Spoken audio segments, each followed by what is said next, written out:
श्री सत्यनारायण भगवान की कथा। प्रथम अध्याय। व्यास जी ने कहा, एक समय नैमिषारण्य तीर्थ में सौनकादिक 88,000 ऋषियों ने पुराणवेत्ता श्री सूत जी से पूछा, हे सूत जी, इस कलयुग में वेद विद्या रहित मनुष्यों को प्रभु भक्ति किस प्रकार मिलेगी और उनका उद्धार कैसे होगा? हे मुनि श्रेष्ठ, कोई ऐसा व्रत या तप कहिए जिसके करने से थोड़े ही समय में पुण्य प्राप्त हो और मनवांछित फल भी मिले। ऐसी कथा सुनने की हमारी प्रबल इच्छा है। सर्वशास्त्र ज्ञाता श्री सूत जी ने कहा, हे वैष्णव में पूज्य, आप सबने प्राणियों के हित की बात पूछी है। अब मैं उस श्रेष्ठ व्रत को आप लोगों से कहूंगा जिसे नारद जी ने श्री लक्ष्मी नारायण भगवान से पूछा था और श्री लक्ष्मीपति ने मुनि श्रेष्ठ नारद जी को बताया था। ये कथा ध्यान से सुने। एक समय योगीराज नारद दूसरों के हित की इच्छा से सभी लोकों में घूमते हुए मृत्यु लोक में आ पहुंचे। यहाँ अनेक योनियों में जन्मे प्रायः सभी मनुष्यों को अपने कर्मों के अनुसार अनेक दुखों से पीड़ित देखकर उन्होंने विचार किया कि किसी यत्न के करने से निश्चय ही प्राणियों के दुखों का नाश हो सकेगा। ऐसा मन में विचार कर श्री नारद विष्णु लोक को गए। वहां श्वेत वर्ण और 4 भुजाओं वाले देवों के ईश भगवान नारायण को, जिनके हाथों में शंख, चक्र, गदा और पद थे और वरमाला पहने हुए थे, देखकर स्तुति करने लगे। नारद जी ने कहा, हे भगवान, आप अत्यंत शक्ति से संपन्न हैं। मन और वाणी भी आपको नहीं पा सकती है। आपका आदि मध्य अंत भी नहीं है। आप निर्गुण स्वरूप सृष्टि के कारण भक्तों के दुखों को नष्ट करने वाले हो। आपको मेरा नमस्कार है। नारद जी से इस प्रकार की स्तुति को सुनकर विष्णु भगवान बोले, हे मुनि श्रेष्ठ, आपके मन में क्या है? आपका किस काम के लिए यहाँ आगमन हुआ है? निसंकोच कहें। तब नारद मुनि ने कहा कि मृत्यु लोक में सब मनुष्य जो अनेक योनियों में पैदा हुए हैं, अपने अपने कर्मों के द्वारा अनेक प्रकार के दुखों से दुखी हो रहे हैं। हे नाथ, यदि आप मुझ पर दया रखते हो तो बताइए कि उन मनुष्यों के सब दुख थोड़े से ही प्रयत्न से कैसे दूर हो सकते हैं? श्री विष्णु भगवान ने कहा, हे नारद, मनुष्यों की भलाई के लिए तुमने ये बहुत अच्छा प्रश्न किया है। जिस व्रत के करने से मनुष्य मोह से छूट जाता है, वो व्रत मैं तुमसे कहता हूँ, सुनो। बहुत पुण्य देने वाला, स्वर्ग और मृत्यु लोक दोनों में दुर्लभ एक उत्तम व्रत है, जो आज मैं प्रेमवश होकर तुमसे कहता हूँ। श्री सत्यनारायण भगवान का ये व्रत विधि विधान पूर्वक संपन्न करके मनुष्य इस धरती पर सुख भोग कर मरने पर मोक्ष को प्राप्त होता है। श्री विष्णु भगवान के वचन सुनकर नारद मुनि बोले, हे भगवान, उस व्रत का फल क्या है? क्या विधान है? इससे पूर्व किसने ये व्रत किया और किस दिन ये व्रत करना चाहिए? कृपया मुझे विस्तार से बताएं। श्री विष्णु भगवान ने कहा, हे नारद, दुख शोक आदि को दूर करने वाला ये व्रत सब स्थानों पर विजयी करने वाला है। भक्ति और श्रद्धा के साथ किसी भी दिन मनुष्य श्री सत्यनारायण भगवान की संध्या के समय ब्राह्मणों और बंधुओं के साथ धर्म परायण हो पूजा करे। भक्ति भाव से नैवेद्य, केले का फल, शहद, घी, शक्कर या गुड़, दूध और गेहूं का आटा सवाया लेवे। गेहूं के अभाव में साठी का चूर्ण भी ले सकते हैं। इन सब को भक्ति भाव से भगवान को अर्पण करें। बंधु बांधुओं सहित ब्राह्मणों को भोजन कराएं। इसके पश्चात स्वयं भोजन करें। रात्रि में नाम संकीर्तन आदि का आयोजन कर श्री सत्यनारायण भगवान का स्मरण करता हुआ समय व्यतीत करें। इस तरह जो मनुष्य व्रत करेंगे उनका मनोरथ निश्चय ही पूर्ण होगा।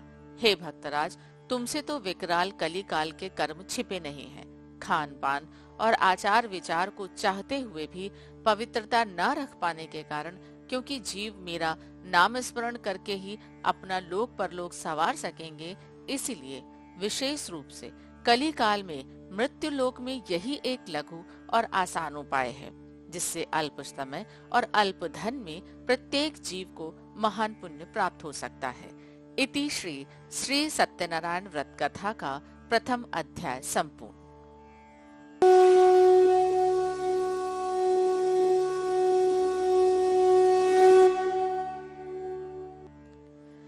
द्वितीय अध्याय।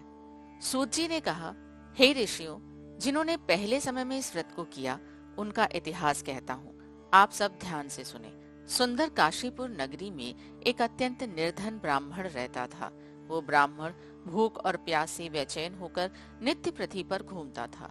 ब्राह्मणों से प्रेम करने वाले श्री विष्णु भगवान ने ब्राह्मण को दुखी देखकर एक दिन बूढ़े ब्राह्मण का रूप धारण कर निर्धन ब्राह्मण के पास जाकर आदर के साथ पूछा, हे विप्र, तुम नित्य ही दुखी होकर पृथ्वी पर क्यों घूमते हो? हे श्रेष्ठ ब्राह्मण, ये सब मुझसे कहो, मैं सुनना चाहता हूँ। दरिद्र ब्राह्मण ने कहा, मैं निर्धन ब्राह्मण हूँ, भिक्षा के लिए पृथ्वी पर फिरता हूँ। हे भगवान, यदि आप इससे छुटकारा पाने का कोई उपाय जानते हो तो कृपा कर मुझे बताएं, मैं आपकी शरण हूँ। वृद्ध ब्राह्मण का रूप धारण किए हुए श्री विष्णु भगवान ने कहा, हे ब्राह्मण, श्री सत्यनारायण भगवान मनवांछित फल देने वाले हैं, इसलिए तुम उनका पूजन करो, जिसके करने से मनुष्य सब दुखों से मुक्त हो जाता है। इसी के साथ दरिद्र ब्राह्मण को व्रत का सारा विधान बतलाकर बूढ़े ब्राह्मण का रूप धारण करने वाले श्री सत्यनारायण भगवान अंतर्धान हो गए। जिस व्रत को वृद्ध ब्राह्मण ने बताया है, मैं उसको अवश्य करूंगा, ये निश्चय कर वो दरिद्र ब्राह्मण घर चला गया। परंतु उस रात्रि उस दरिद्र ब्राह्मण को नींद नहीं आई। अगले दिन वो जल्दी उठा और श्री सत्यनारायण भगवान का व्रत करने का निश्चय कर भिक्षा मांगने के लिए चल दिया। उस दिन उसको भिक्षा में बहुत धन मिला, जिससे उसने पूजा का सब सामान खरीदा और घर आकर अपने बंधु बांधुओं के साथ भगवान श्री सत्यनारायण का व्रत किया। इसके करने से वो दरिद्र ब्राह्मण सब दुखों से छूटकर अनेक प्रकार की संपत्तियों से युक्त हो गया। उस समय वो विप्र हर मास व्रत करने लगा। सत्यनारायण भगवान के व्रत को जो शास्त्र विधि के अनुसार श्रद्धा पूर्वक करेगा, वो सब पापों से छूटकर मोक्ष को प्राप्त होगा। आगे जो मनुष्य पृथ्वी पर श्री सत्यनारायण भगवान का व्रत करेगा, वो सब दुखों से छूट जाएगा। इस तरह नारद जी से सत्यनारायण भगवान का कहा हुआ यह व्रत मैंने तुमसे कहा। हे विप्रो, अब आप और क्या सुनना चाहते हैं, मुझे बताएं। ऋषियों ने कहा, हे मुनीश्वर, संसार में इस विप्र से सुनकर किस किस ने इस व्रत को किया, हम सब सुनना चाहते हैं। इसके लिए हमारे मन में श्रद्धा है। श्री सूत जी ने कहा, हे मुनियों, जिस जिस प्राणी ने इस व्रत को किया है, उन सब की कथा सुनो। एक समय वो ब्राह्मण धन और ऐश्वर्य के अनुसार बंधु बांधुओं के साथ अपने घर पर व्रत कर रहा था। उसी समय एक लकड़ी बेचने वाला बूढ़ा व्यक्ति वहां आया। उसने सिर पर रखा लकड़ियों का गट्ठर बाहर रख दिया और विप्र के मकान में चला गया। प्यास से दुखी लकड़हारे ने विप्र को व्रत करते देखा। वो प्यास को भूल गया। उसने विप्र को नमस्कार किया और पूछा, हे विप्र, आप यह किसका पूजन कर रहे हैं और इस व्रत को करने से क्या फल मिलता है? कृपा कर मुझे बताएं। ब्राह्मण ने कहा, सब मनोकामनाओं को पूरा करने वाला ये श्री सत्यनारायण भगवान का व्रत है। इनकी ही कृपा से मेरे यहाँ धन धान्य आदि की वृद्धि हुई है। विप्र से इस व्रत के बारे में जानकर वो लकड़हारा बहुत प्रसन्न हुआ। भगवान का चरणामृत ले और भोजन करने के बाद वो अपने घर को चला गया। अगले दिन लकड़हारे ने अपने मन में संकल्प किया कि आज गांव में लकड़ी बेचने से जो भी धन मिलेगा, उसी से भगवान सत्यनारायण का उत्तम व्रत करूंगा। ये मन में विचार कर वो लकड़हारा लकड़ियों का गट्ठर अपने सिर पर रखकर जिस नगर में धनवान लोग रहते थे, ऐसे सुंदर नगर में गया। उस दिन उसे उन लकड़ियों का दाम पहले दिनों से चौगुना मिला। तब वो बूढ़ा लकड़हारा अति प्रसन्न होकर पके केले, शक्कर, शहद, घी, दूध, दही और गेहूं का चूर्ण इत्यादि श्री सत्यनारायण भगवान के व्रत की सभी सामग्री लेकर अपने घर आ गया। फिर उसने अपने बंधु बांधुओं को बुलाकर विधि विधान के साथ भगवान का पूजन और व्रत किया।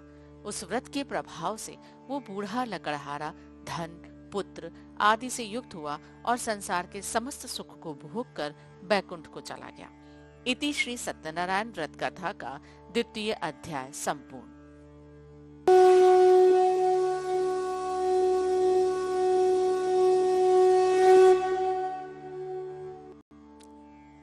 तृतीय अध्याय। श्री सूत जी ने कहा, हे श्रेष्ठ मुनियों, अब आगे की एक कथा कहता हूँ। पूर्व काल में उल्कामुख नाम का एक बुद्धिमान राजा था। वो सत्यवक्ता और जितेंद्रिय था। प्रतिदिन देवस्थानों पर जाता और गरीबों को धन देकर उनके कष्ट दूर करता था। उसकी पत्नी कमल के समान मुख वाली और सती साध्वी थी। भद्रशिला नदी के तट पर उन दोनों ने श्री सत्यनारायण भगवान का व्रत किया। उस समय वहां साधु नामक एक वैश्य आया। उसके पास व्यापार के लिए बहुत सा धन था। वो वैश्य नाव को किनारे पर ठहरा कर राजा के पास आया और राजा को व्रत करते हुए देखकर उसने विनय के साथ पूछा, हे राजन, भक्ति युक्त चित्त से आप क्या कर रहे हैं? मेरी सुनने की इच्छा है, कृपया आप ये मुझे भी बताइए। महाराज उल्कामुख ने कहा, हे साधु वैश्य, मैं अपने बंधु बांधवों के साथ पुत्रादि की प्राप्ति के लिए महाशक्तिमान सत्यनारायण भगवान का व्रत व पूजन कर रहा हूँ। राजा के वचन सुनकर साधु नामक वैश्य ने आदर से कहा, हे राजन, मुझे भी इस सब का विधान बताएं। मैं भी आपके कथानुसार इस व्रत को करूंगा। मेरी भी कोई संतान नहीं है। मुझे विश्वास है कि इससे निश्चय ही मेरी भी संतान होगी। राजा से सब विधान सुन व्यापार से निवृत्त हो वो वैश्य आनंद के साथ अपने घर आया। वैश्य ने अपनी पत्नी से संतान देने वाले उस व्रत का समाचार सुनाया और प्रण किया कि जब मेरे संतान होगी तब मैं इस व्रत को करूंगा। साधु ने ये वचन अपनी पत्नी लीलावती से भी कहे।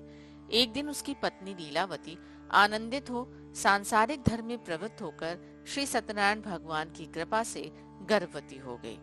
10वें महीने में उसने एक सुंदर कन्या को जन्म दिया। दिनों दिन वो कन्या इस तरह बढ़ने लगी जैसे शुक्ल पक्ष का चंद्रमा बढ़ता है। कन्या का नाम कलावती रखा गया। तब लीलावती ने मीठे शब्दों में अपने पति को स्मरण दिलाया कि आपने जो भगवान का व्रत करने का संकल्प किया था, अब आप उसे पूरा करिए।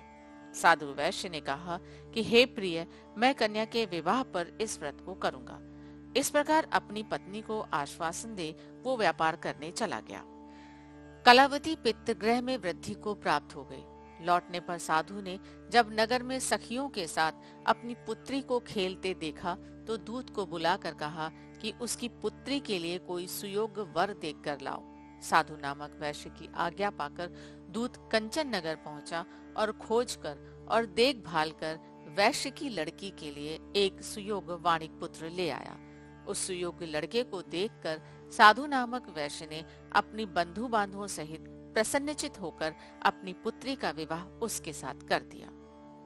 दुर्भाग्य से वो विवाह के समय भी सत्यनारायण भगवान का व्रत करना भूल गया। इस पर श्री भगवान क्रोधित हो गए। उन्होंने वैश्य को श्राप दिया कि तुम्हें दारुण दुख प्राप्त होगा। अपने कार्य में कुशल साधु नामक वैश्य अपने जमाता सहित नावों को लेकर व्यापार करने के लिए समुद्र के समीप स्थित रत्नसारपुर नगर में गया। दोनों ससुर जमाई चंद्रकेतु राजा के उस नगर में व्यापार करने लगे। एक दिन भगवान सत्यनारायण की माया से प्रेरित एक चोर राजा का धन चुराकर भागा जा रहा था। राजा के दूतों को अपने पीछे वेग से आते देखकर चोर ने घबराकर राजा के धन को वही नाव में चुपचाप रख दिया जहां वे ससुर जमाई ठहरे हुए थे और भाग गया। जब दूतों ने उस साधु वैश्य के पास राजा के धन को रखा देखा तो ससुर जमाता दोनों को बांधकर ले गए और राजा के समीप जाकर बोले, हम ये दो चोर पकड़कर लाए हैं, देखकर आज्ञा दें। तब राजा ने बिना उनकी बात सुने ही उन्हें कारागार में डालने की आज्ञा दे दी। इस प्रकार राजा की आज्ञा से उनको कठिन कारावास में डाल दिया गया और उनका धन भी छीन लिया गया। सत्यनारायण भगवान के श्राप के कारण साधु वैश्य की पत्नी लीलावती व पुत्री कलावती भी घर पर बहुत दुखी हुई। उनके घर में रखा धन चोर चुरा कर ले गए। शारीरिक व मानसिक पीड़ा और भूख प्यास से अति दुखित हो भोजन की चिंता में कलावती कन्या एक ब्राह्मण के घर गई। उसने ब्राह्मण को श्री सत्यनारायण भगवान का व्रत करते देखा। उसने कथा सुनी और प्रसाद ग्रहण कर रात को घर आई। माता ने कलावती से पूछा, हे पुत्री, तू अब तक कहाँ रही? वो तेरे मन में क्या है? कलावती बोली, हे माता, मैंने एक ब्राह्मण के घर श्री सत्यनारायण भगवान का व्रत होते देखा है। कन्या के वचन को सुनकर लीलावती ने सत्यनारायण भगवान के पूजन की तैयारी की। उसने परिवार और बंधुओं सहित श्री सत्यनारायण भगवान का पूजन व व्रत किया और वर मांगा कि मेरे पति और दामाद शीघ्र ही घर लौट आए। साथ ही प्रार्थना की कि हम सबका अपराध क्षमा करो। श्री सत्यनारायण भगवान इस व्रत से संतुष्ट हो गए। उन्होंने राजा चंद्रकेतु को स्वप्न में दर्शन देकर कहा, हे राजन, जिन दोनों वैश्यों को तुमने बंदी बना रखा है वे निर्दोष हैं। उन्हें प्रातः ही छोड़ दो। उनका सब धन जो तुमने ग्रहण किया है लौटा दो, अन्यथा मैं तेरा धन, राज्य, पुत्र आदि सब नष्ट कर दूंगा। राजा से ऐसे वचन कहकर भगवान अंतर्धान हो गए। प्रातःकाल राजा चंद्रकेतु ने सभा में सबको अपना स्वप्न सुनाया और सैनिकों को आज्ञा दी कि दोनों वाणिक पुत्रों को कैद से मुक्त कर सभा में लाया जाए। दोनों ने आते ही राजा को प्रणाम किया। राजा ने कोमल वचनों में कहा, हे मनुभाव, तुम्हें भाववश ऐसा कठिन दुख प्राप्त हुआ है। अब तुम्हें कोई भय नहीं है, तुम मुक्त हो। इसके बाद राजा ने उनको नए नए वस्त्राभूषण पहनवाए और उनका जितना धन लिया था उससे दूना लौटाकर आदर से विदा किया। दोनों वैश्य अपने घर को चल दिए। इति श्री सत्यनारायण व्रत कथा का 3 अध्याय संपूर्ण।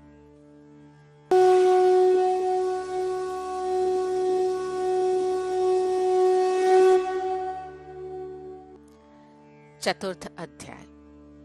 श्री सूत जी ने आगे कहा, वैश्य ने मंगलाचार करके यात्रा आरंभ की और अपने नगर को चला। उनके थोड़ी दूर आगे बढ़ने पर दंडी वेशधारी श्री सत्यनारायण भगवान ने उससे पूछा, हे साधु, तेरी नाव में क्या है? अभिमानिक वाणिक हंसता हुआ बोला, हे दंडी, आप क्यों पूछते हैं? क्या धन लेने की इच्छा है? मेरी नाव में तो बेल के पत्ते भरे हैं। वैश्य का कठोर वचन सुनकर दंडी वेशधारी श्री सत्यनारायण भगवान ने कहा, तुम्हारा वचन सत्य हो। ऐसा कहकर वो वहां से चले गए और कुछ दूर जाकर समुद्र के किनारे बैठ गए।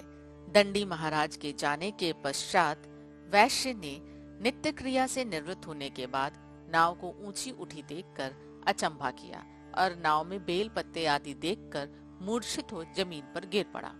मूर्छा खुलने पर अत्यंत शोक प्रकट करने लगा। तब उसके जमाता ने कहा कि आप शोक न करें, ये दंडी महाराज का श्राप है, अतः उनकी शरण में ही चलना चाहिए, तभी हमारी मनोकामना पूरी होगी। जमाता के वचन को सुनकर वो साधु नामक वैश्य साधु महाराज के पास पहुंचा और अत्यंत भक्ति भाव से प्रणाम करके बोला, मैंने जो आपसे असत्य वचन कहे थे उनके लिए मुझे क्षमा करें। ऐसा कहकर महान शोकातुर हो रोने लगा। तब दंडी भगवान बोले, हे वाणिक पुत्र, मेरी आज्ञा से बार बार तुझे दुख प्राप्त हुआ है, तू मेरी पूजा से विमुख हुआ है। साधु नामक वैश्य ने कहा, हे भगवान, आपकी माया से ब्रह्मा आदि देवता भी आपके रूप को नहीं जान पाते, तब मैं अज्ञानी भला कैसे जान सकता हूँ? आप प्रसन्न होइए, मैं अपनी सामर्थ्य के अनुसार आपकी पूजा करूंगा। मेरी रक्षा करो और पहले के समान मेरी नौका को धन से पूर्ण कर दो। उसके भक्तियुक्त वचन सुनकर श्री सत्यनारायण भगवान प्रसन्न हो गए और उसकी इच्छानुसार वर देकर अंतर्धान हो गए। तब ससुर वो जमाता दोनों ने नाव में आकर देखा कि नाव धन से परिपूर्ण है। फिर वो भगवान सत्यनारायण का पूजन कर साथियों सहित अपने नगर को चला। जब वो अपने नगर के निकट पहुंचा तब उसने एक दूत को अपने घर भेजा। दूत ने साधु नामक वैश्य के घर जाकर उसकी पत्नी को नमस्कार किया और कहा कि आपके पति अपने दामाद सहित इस नगर के समीप आ गए हैं। लीलावती और उसकी कन्या कलावती उस समय भगवान का पूजन कर रही थी। दूत का वचन सुनकर साधु की पत्नी ने बड़े हर्ष के साथ सत्यदेव का पूजन पूर्ण किया और अपनी पुत्री से कहा, मैं अपने पति के दर्शन को जाती हूँ, तू कार्य पूर्ण करके शीघ्र आ जाना। परंतु कलावती पूजन और प्रसाद को छोड़कर अपने पति के दर्शन के लिए चली गई। प्रसाद की अवज्ञा के कारण सत्यदेव ने रुष्ट हो उसके पति को नाव सहित पानी में डुबो दिया। कलावती अपने पति को ना देखकर रोती हुई जमीन पर गिर पड़ी। नौका को डूबा हुआ और कन्या को रोती हुई देखकर साधु नामक वैश्य दुखित हो बोला, हे प्रभु, मुझसे या मेरे परिवार से जो भी भूल हुई है उसे क्षमा करो। उसके दीन वचन सुनकर सत्यदेव भगवान प्रसन्न हो गए। आकाशवाणी हुई, हे वैश्य, तेरी कन्या मेरा प्रसाद छोड़कर आई है, इसीलिए इसका पति अदृश्य हुआ है। यदि वो घर जाकर प्रसाद खाकर लौटे तो उसे उसका पति अवश्य मिलेगा। आकाशवाणी सुनकर कलावती ने घर जाकर प्रसाद खाया और फिर आकर अपने पति के दर्शन किए। तत्पश्चात साधु वैश्य ने वही बंधु बांधवों सहित सत्यदेव का विधि पूर्वक पूजन किया। वो इस लोक का सुख भोग कर अंत में स्वर्ग लोक को गया। इति श्री सत्यनारायण व्रत कथा का 4th अध्याय संपूर्ण।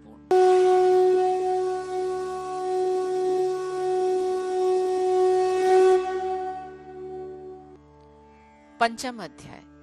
श्री सूत जी ने आगे कहा, हे ऋषियों, मैं एक और भी कथा कहता हूँ, सुनो। प्रजापालन में लीन तुंगध्वज नाम का एक राजा था। उसने भगवान सत्यदेव का प्रसाद त्याग कर बहुत दुख पाया। एक समय राजा वन में वन्य पशुओं को मारकर बड़ के वृक्ष के नीचे आया। वहां उसने ग्वालों को भक्ति भाव से बंधु बांधवों सहित श्री सत्यनारायण जी का पूजन करते देखा, परंतु राजा देखकर भी अभिमानवश ना तो वहां गया और न ही सत्यदेव भगवान को नमस्कार ही किया। जब ग्वालों ने भगवान का प्रसाद उसके सामने रखा तो वो प्रसाद को त्याग कर अपने नगर को चला गया। नगर में पहुंचकर उसने देखा कि उसका सब कुछ नष्ट हो गया है। वो समझ गया कि ये सब भगवान सत्यदेव ने ही किया है। तब वो उसी स्थान पर वापस आया और ग्वालों के समीप गया और विधि पूर्वक पूजन कर प्रसाद खाया तो सत्यनारायण की कृपा से सब कुछ पहले जैसा ही हो गया और दीर्घ काल तक सुख भोग कर मरने पर स्वर्गलोक को चला गया। जो मनुष्य इस परम दुर्लभ व्रत को करेगा, श्री सत्यनारायण भगवान की कृपा से उसे धन धान्य की प्राप्ति होगी, बंदी बंधन से मुक्त होकर निर्भय हो जाता है, संतानहीन को संतान प्राप्त होती है और सब मनोरथ पूर्ण होकर अंत में वो बैकुंठ धाम को जाता है। जिन्होंने पहले इस व्रत को किया, अब उनके दूसरे जन्म की कथा भी सुनिए। शतानंद नामक वृद्ध ब्राह्मण ने यह व्रत किया, जिसने सुदामा के रूप में जन्म लेकर श्री कृष्ण की भक्ति कर मोक्ष को प्राप्त किया। उल्कामुख नाम के महाराज इस व्रत के पुण्य से राजा दशरथ बने और श्री रंगनाथ का पूजन कर मृत्यु के बाद बैकुंठ लोक को प्राप्त हुए। साधु नाम के वैश्य ने सत्य प्रतिज्ञ राजा मूर्ध्वज बनकर अपने पुत्र को आरे से चीर कर मोक्ष प्राप्त किया। वो भी इसी व्रत का फल था। इसी तरह महाराज तुंगध्वज स्वयंभू मनु हुए, जिन्होंने बहुत से लोगों को भगवान की भक्ति में लीन कर मोक्ष प्राप्त किया। लकड़हारा भील अगले जन्म में गुह नामक निषाद राजा हुआ, जिसने भगवान राम के चरणों की सेवा कर मोक्ष को प्राप्त किया। इति श्री सत्यनारायण व्रत कथा का पंचम अध्याय संपूर्ण।